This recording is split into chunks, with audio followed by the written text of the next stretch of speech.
There is one belief that quietly keeps millions of people exactly where they are, not because they are incapable, but because it feels reasonable enough to believe. It is not a lack of intelligence, not a lack of opportunity, not even a lack of effort. It is the belief that limitation is imposed from the outside, the system, the economy, bad timing, the wrong country, the wrong boss, the wrong family. These explanations sound intelligent. That's what makes them dangerous. Because the moment you believe your position is imposed externally, responsibility dissolves. And when responsibility disappears, so does power. You may feel relieved, but you are no longer in control. This illusion is not accidental. It exists to protect the ego from a harsher truth. Most people are not held back by the world. They are filtered out by it. Niccolò Machiavelli understood something modern culture refuses to say plainly. Reality is not fair, not cruel, not moral. It is selective. Pressure is not punishment. It is a sorting mechanism. Markets apply it. Careers apply it. Relationships apply it. Every arena that produces power introduces resistance by default, not to stop you, but to reveal who cannot continue. This is where most people misread reality. They interpret pressure as injustice, as proof something is wrong, that they chose incorrectly, that the system must be broken. So, instead of adapting, they seek relief, softer paths, easier options, explanations that absolve them. But wealth, financial, psychological, or positional, is never built by those who seek relief. It is built by those who increase tolerance. Life does not reward intelligence alone. It rewards posture under strain, behavior when rewards are delayed, discipline after enthusiasm fades, composure when reassurance never comes. Intelligence may open doors, but posture determines who remains inside. Two people face the same resistance. One sees it as a signal to stop. The other recognizes it as proof they've finally reached reality.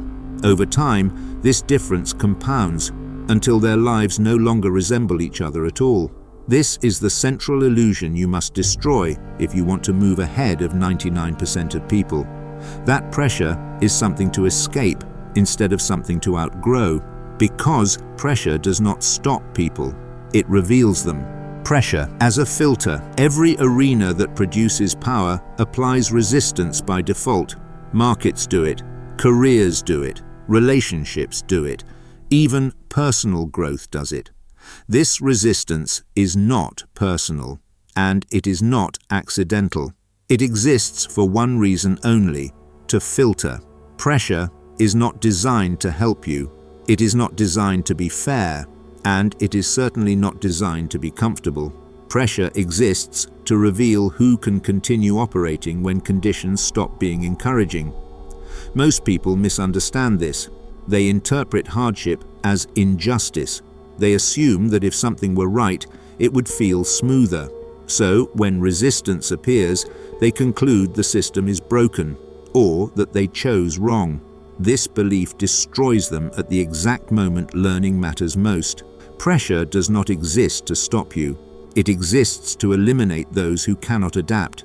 In markets, it removes emotional decision makers. In careers, it removes those who need praise to function. In relationships, it removes those who collapse under uncertainty. What remains is not the most talented or virtuous, but the most durable. This is where the divide begins. The weak experience pressure as a personal attack. They ask, "Why is this happening to me?" They look for relief, sympathy, and explanations that soften the blow. When relief doesn't come, they retreat and rename it realism. The powerful interpret pressure as calibration. They ask different questions. What is this testing? What weakness is being exposed?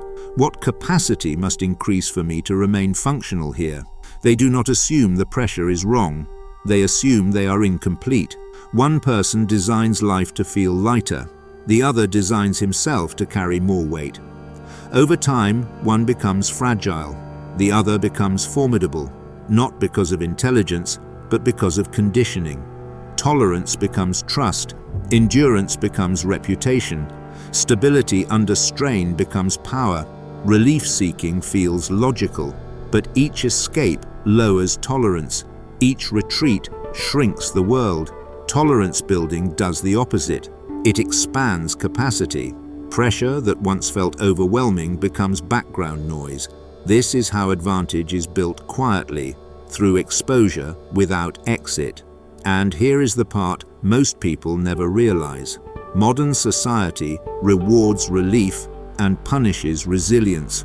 It trains people to interpret resistance as harm instead of information, which means most people are being conditioned to fail, the very filter that decides who rises and who remains replaceable. That is not an accident. The fragility problem. Most people don't fail because the challenge is too great. They fail because they were never conditioned to endure anything for very long. Modern society has normalized comfort and pathologized discomfort. Ease is treated as a right. Strain is treated as a problem. The moment something feels heavy, slow, or unrewarding, the instinct is not adaptation, it is removal. Discomfort is no longer interpreted as information. It is interpreted as harm. Boredom feels intolerable.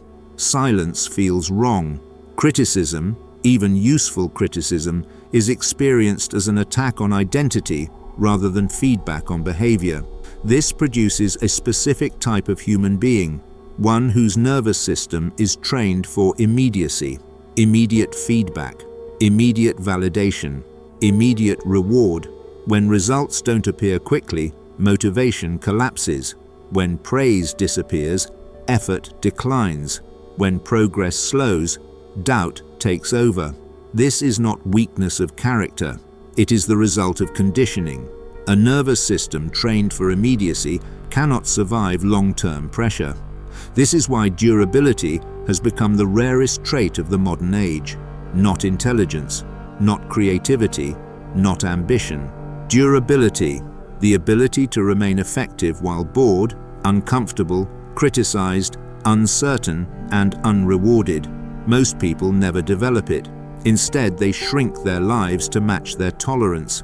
They choose safety over demand. They avoid environments where standards are high. They retreat from paths that stop offering encouragement. Over time, their world becomes smaller, and so does their power. This retreat doesn't feel like failure. It feels like balance. It feels like protecting mental health. It feels like being realistic. But structurally, it is withdrawal. The desire for more is often still there. More freedom, more money, more respect, more control. What's missing is tolerance. They want outcomes without strain, progress without friction, authority without pressure.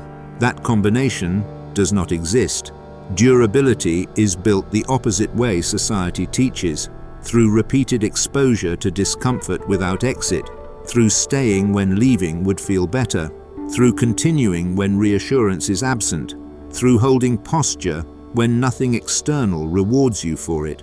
This is why most people collapse early, not at the peak, not at the hardest moment, but at the beginning of sustained difficulty, when novelty fades and reality sets in. They don't lose because the task is impossible. They lose because their tolerance ceiling is low, and once that ceiling is reached, the mind does what it was trained to do. It rationalizes retreat. It calls discomfort misalignment. It calls endurance obsession. It calls withdrawal wisdom. But the outcome is always the same. A life engineered around comfort produces fragility. Fragility produces avoidance. Avoidance produces stagnation. And stagnation is not random. It is predictable, because once tolerance sets the boundary, the future can never exceed it. The poverty pattern. This is where the discussion becomes personal. If someone truly deserved more money, more freedom, more leverage, their life would already look structurally different. Not perfect, not easy, but different in its foundation. This is the point most people resist because it removes ambiguity. It replaces hope with evidence. Structure never lies. Habits never lie. Daily behavior reveals truth long before outcomes arrive. People like to believe wealth is delayed because of timing, opportunity, or luck, but timing does not explain years of identical routines. Opportunity does not explain unchanged behavior. Luck does not explain why some people consistently move forward while others remain static. Wealth follows structure, not desire. Wanting more is irrelevant. Everyone wants more. What matters is how someone behaves when no one is watching, when rewards are delayed, when discomfort is routine. That is where worthiness is built, or exposed as fantasy. The pattern is always the same. Those who rise remain emotionally stable under pressure. They don't explode at small setbacks. They don't spiral when progress slows. They don't collapse when certainty disappears. Their reactions are delayed, measured, contained. They operate independently. They don't need constant reassurance. They don't crowdsource decisions. They don't outsource authority over their own lives. When pressure appears, they adapt internally instead of searching for external relief. This is not personality, it is conditioning. Those who remain poor misread this and call it luck, or privilege, or arrogance. These explanations preserve ego, because if success is external, failure doesn't have to be personal. But conditioning always precedes outcome. Long before wealth appears, the future wealthy behave differently. Their habits are boring. Their routines are repetitive. Their progress is quiet. They don't feel special. They feel disciplined. They are harder to destabilize emotionally, slower to complain, less interested in being understood. Those who remain poor exhibit the opposite pattern. They react quickly, externalize blame, treat discomfort as a signal to stop. They rely on motivation instead of systems, emotion instead of structure. This creates a closed loop. Fragile behavior produces fragile outcomes. Fragile outcomes confirm fragile beliefs. Those beliefs justify more fragile behavior. Eventually, poverty stops feeling temporary and starts feeling normal. This is the illusion of luck. People say they were unlucky when they were inconsistent. They say the system failed them while organizing their lives around comfort. They speak about freedom while avoiding the conditions required to earn it. Wealth is not impressed by intention. It responds only to behavior that can endure repetition, delay, and pressure. Until this pattern is recognized, nothing changes. Skills are abandoned. Strategies are half applied. Opportunities are wasted. Not because they were bad, but because the person encountering them was unprepared. And there is one behavior above all others that guarantees this pattern never breaks: quitting. The fastest way to stay poor is to stop. Quitting as conditioning. Quitting is rarely a conscious decision. It feels deliberate, but it isn't. Quitting is a reflex, and reflexes reveal conditioning. People don't quit because something is impossible. They quit when discomfort exceeds tolerance, the moment effort stops feeling rewarding, the moment progress slows, the moment certainty disappears. The nervous system issues a familiar command: exit. This is not strategy, it is programming. Each time pressure appears and the response is withdrawal, the pattern strengthens. Pressure becomes associated with escape. Over time, this response hardens. It stops being situational and becomes identity. You stop seeing yourself as someone who finishes. You become someone who tries. Trying feels noble. Trying protects the ego. Trying allows endless explanation. I almost did it. I would have succeeded if I learned a lot. Finishers don't have that protection. They are exposed to outcomes. Results can be judged. Failure becomes undeniable. So most people avoid finishing and live in permanent preparation instead. This is why opportunity hopping is so common. People move from job to job, idea to idea, project to project, calling it flexibility, exploration, or self-discovery. In reality, it is avoidance. They leave the moment the work becomes repetitive, boring, or unglamorous, exactly when accumulation would have begun. Every time you quit, you reset yourself to zero, not just in skill, but in reputation, in trust, in internal confidence. The cost is invisible at first. It feels smart to cut losses early, but what's actually being cut is compound growth. Mastery lives on the other side of repetition. Leverage lives on the other side of staying. Wealth lives where most people leave. Quitting doesn't just waste time, it trains fear. Each retreat teaches the nervous system that discomfort is dangerous. Tolerance shrinks. Challenges that once felt manageable begin to feel overwhelming. Life becomes fragile, not because the world is harsher, but because capacity is lower. This is how people remain busy while going nowhere. Always starting, always planning, always preparing, never arriving. The most dangerous part is how reasonable quitting sounds in the moment. It arrives disguised as logic, as realism, as self-respect. The mind produces elegant explanations for withdrawal because it is protecting comfort. But comfort has never built anything of consequence. Every system that produces power rewards those who stay through the unglamorous middle, where novelty dies, feedback slows, and enthusiasm evaporates. This is where effort turns into efficiency, where chaos turns into structure, where skill becomes instinct. Quitters never reach this phase. They exit just before returns begin. And here is the final truth most people never recognize.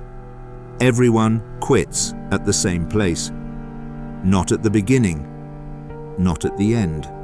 They quit at the moment when progress stops feeling exciting and starts feeling real. The valley of death. Every path that leads to power passes through the same terrain. The language changes, the industry changes, the setting changes, but the structure never does. It begins with blind optimism. In the first phase, ignorance protects confidence. The future feels generous, progress feels inevitable, effort feels light because expectations are unrealistic. This phase is necessary. Without it, most people would never start, but it is temporary. Soon, reality intervenes, progress slows, complexity appears, hidden layers reveal themselves. What once felt simple becomes demanding. This is the second phase, informed pessimism, and this is where most people turn back. They interpret resistance as failure. They say the timing is wrong, the market is saturated, the opportunity was overhyped, the competition is unfair. These explanations sound intelligent because they are emotional exits dressed as analysis. Difficulty is not proof the path is wrong. It is proof that fantasy has died. This is the valley of death, not because it destroys people, but because it destroys illusions. Excitement fades, feedback slows, validation disappears. The work becomes repetitive, boring, and unforgiving. This is where enthusiasm dies. And when enthusiasm dies, only discipline remains. Most people never develop discipline. They rely on emotion to move forward. So when emotion disappears, movement stops. They mistake loss of excitement for loss of alignment. They believe that if something were meant for them, it would feel easier. That belief ends progress. Nothing valuable feels easy once understanding replaces ignorance. Every meaningful skill becomes dull before it becomes powerful. Mastery is protected by boredom, frustration, and delay, barriers designed to filter out the uncommitted. Those who survive this phase do not do so because they are more inspired. They survive because they remove emotion from the equation. They replace motivation with routine, validation with repetition, hope with structure. Eventually something shifts, patterns emerge, effort becomes efficient, confusion declines, progress resumes, not because the path softened, but because the individual hardened. This phase is unreachable for quitters. It exists beyond the point where most people leave. And here is the quiet tragedy. Most people were never failing. They were simply no longer protected by naivety. Instead of staying, they look outward. They seek advice. They ask for reassurance. They search for permission to continue. And the moment someone asks permission to endure, power quietly leaves the room. Permission equals powerlessness. The moment a man asks for permission, he reveals something fatal. He does not trust himself to decide, and if he does not trust himself, no structure of power ever will. Asking permission is often framed as prudence, as responsibility, as maturity. In reality, it is fear wearing respectable language. When someone asks others what to do with their life, their money, or their direction, they are not gathering insight, they are outsourcing authority. And authority, once outsourced, rarely returns. Each time you defer decisions to consensus, internal command weakens. You begin to see yourself as someone who must be approved, rather than someone who decides. Over time, confidence erodes at the root. Consensus does not create clarity, it creates paralysis. The more opinions you collect, the less decisive you become. Conflicting advice cancels momentum. Eventually, doing nothing feels safer than choosing wrong. Delay disguises itself as thoughtfulness. Inaction feels intelligent. This is how ambition decays quietly. History does not belong to those who waited to be reassured. It belongs to those who acted with conviction while others hesitated. Action does not require certainty. Action creates certainty. Clarity follows movement, not reflection. Those who wait to feel ready never accumulate power, because readiness only appears after results already exist. Most advice is not rooted in knowledge. It is rooted in fear. People project their limitations onto others and call it caution. They warn you away from risks they never had the courage to take. And if you listen long enough, their ceilings become yours. This is why asking permission is dangerous. It binds your future to the past of other people. The powerful understand this. They do not seek reassurance. They align internally with their standards, values, and direction, and act. Support arrives later, once results make resistance irrelevant. Approval is rarely granted for decisions that matter. If everyone supports your move, it is almost certainly harmless. And harmless decisions do not change outcomes. This is why so many people stagnate while appearing thoughtful. They wait for confidence before acting. They wait for certainty to remove risk.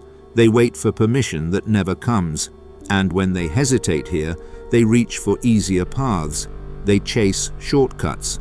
They chase leverage without foundation. They chase money before they have capacity, which leads to the next illusion, the belief that resources can replace competence. Markets before mastery. The poor dream of multiplying money. The powerful build the ability to create it. This distinction is rarely understood and almost never respected. Most people chase markets because they lack leverage in themselves. They believe capital is the solution when competence is. They want returns without transformation, upside without discipline, wealth without becoming someone capable of holding it. This is not strategy, it is fantasy. Markets do not reward hope, they reward skill, timing, discipline, and emotional control. And markets amplify whatever you bring into them. Weak discipline becomes faster loss. Poor judgment accelerates collapse. Emotional instability turns volatility into destruction. This is why beginners lose money. They introduce an unstable operator into a high-leverage environment and call the outcome bad luck. In reality, multiplication exposed weakness. Capital did not fail them, it revealed them. The poor misunderstand return on investment. They measure ROI only in numbers. The powerful measure it in identity. The highest return is not in stocks, crypto, real estate, or any external vehicle. It is in the person you become. Skills compound faster than capital.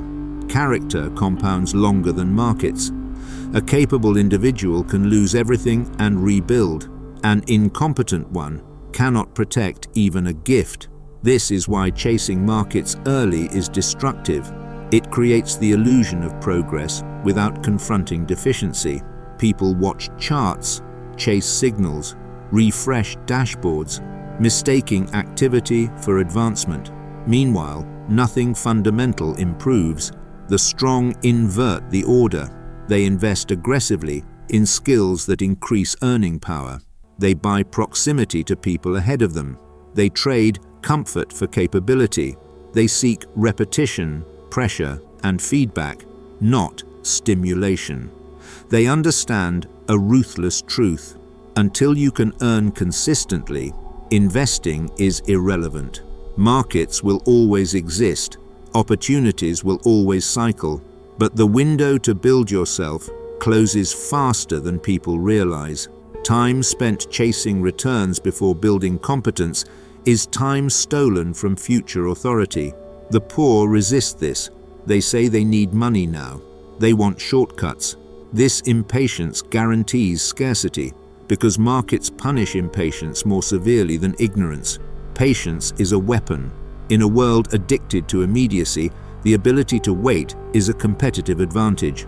The strong tolerate invisible progress. The weak demand constant feedback, reassurance, and proof. Investing in yourself provides none of that. The returns are quiet, delayed, internal, but they are durable. A man who can generate value through skill alone is dangerous in the best sense of the word. He is not dependent on conditions. He adapts to them. Markets do not save people. People save themselves. And those who misunderstand this spend their lives chasing leverage they were never prepared to hold. Final mirror. Now the pressure turns inward. If your life hasn't changed in any meaningful way, it is not because the world refused you. It is because you have not changed enough. This is the truth most people avoid, because it ends every comfortable lie. No explanations, no abstractions, no stories about potential. Outcomes are evidence. People say they want more freedom, more money, more control, yet their daily behavior remains unchanged.